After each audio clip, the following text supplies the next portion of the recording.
Welcome back to the show. So listen, it is never easy to deal with death, but when our next guest lost their mother, they used humor as a way to help process grief. They've written a hilarious yet poignant memoir that focuses on their mother, Elaine, who rejected medical procedures and tried to heal her cancer naturally. We have with us today author and journalist Rachel Matlow to chat about their best-selling book, Dead Mom Walking, a memoir of miracle cures and other disasters. Rachel, thanks for being here. Thanks for having me.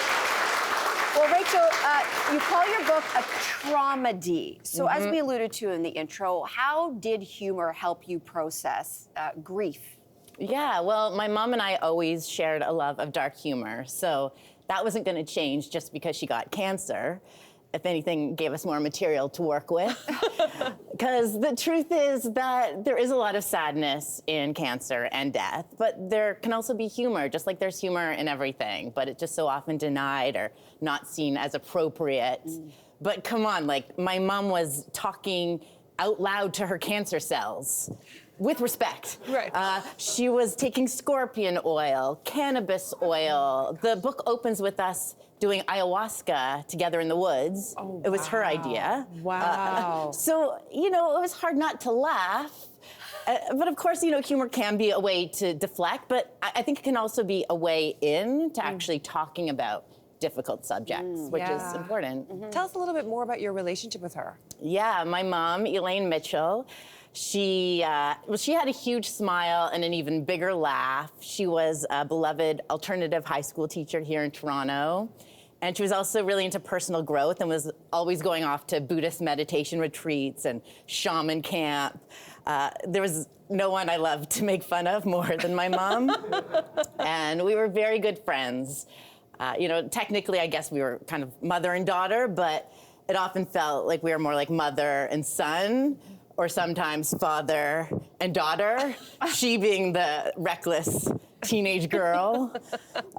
Yeah, in the book I say that, you know, I was the down-to-earth realist and she was the fun-loving dreamer. Oh, amazing. When your mom was diagnosed with cancer, she chose to reject treatment despite having a 70 to 90% chance of cure. Yeah.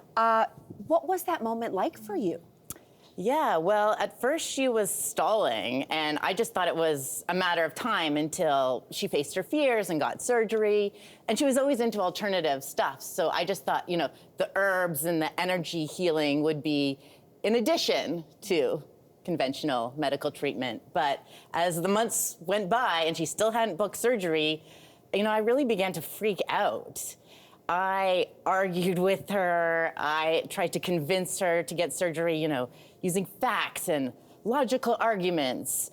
I back-channeled with her doctors and her friends. I tried to be supportive and hope that she would, you know, come around on her own, hence the ayahuasca trip. Yes. But she was very resolute, very stubborn, you know, like parents. Yeah. Why can't they just listen to us? That's right.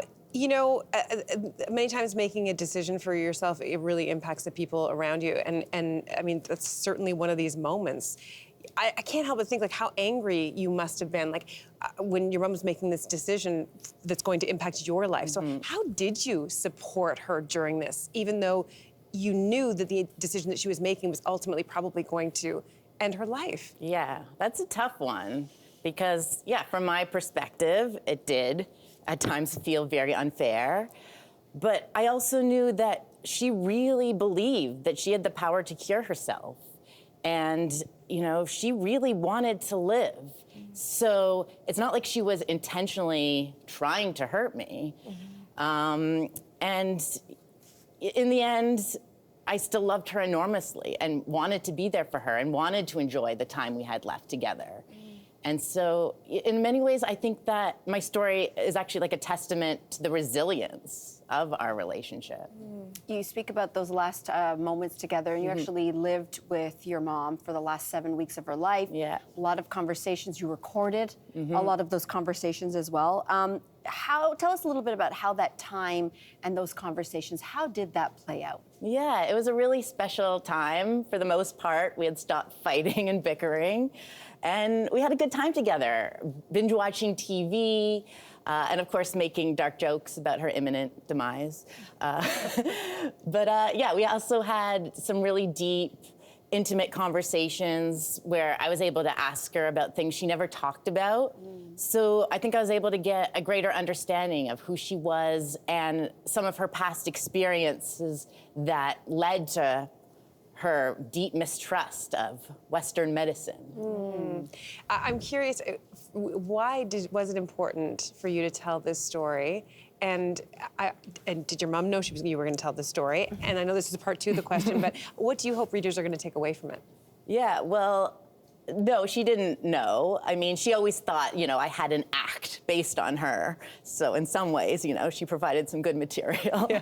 But, I really wrote it, firstly for me, because I really just wanted to make sense of everything that happened. Because after she died, spoiler, but like, what's in the title?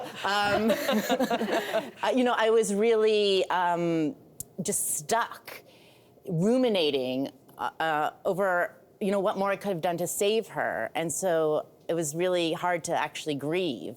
And so I think writing the book helped me heal in a certain way, but I'm also really glad that it has connected with readers. And I hope that it gives permission to people to be able to laugh and cry about death and just to talk about it more, because we're such a death-phobic culture, right? Like, people don't even like to say the word died, we say passed. So I just hope it helps people talk more openly about the tough things in life. And also, I hope it drives home the point that herbs and magic are no substitute for science. Hear, hear. Okay, how do you think Mom would have reacted to this book? I mean, honestly, I think she would have got a real kick out of it. She was always so supportive of everything I did, and, she probably would have preferred a different ending. We all would, but at least she'd be happy I compared her to Susan Sarandon and Diane Keaton. Rachel, thank you so much for being here. Thank you so much for having me.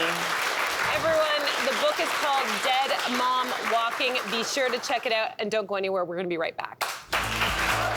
Hey there, wasn't that great? Do you know where you can find some equally good content?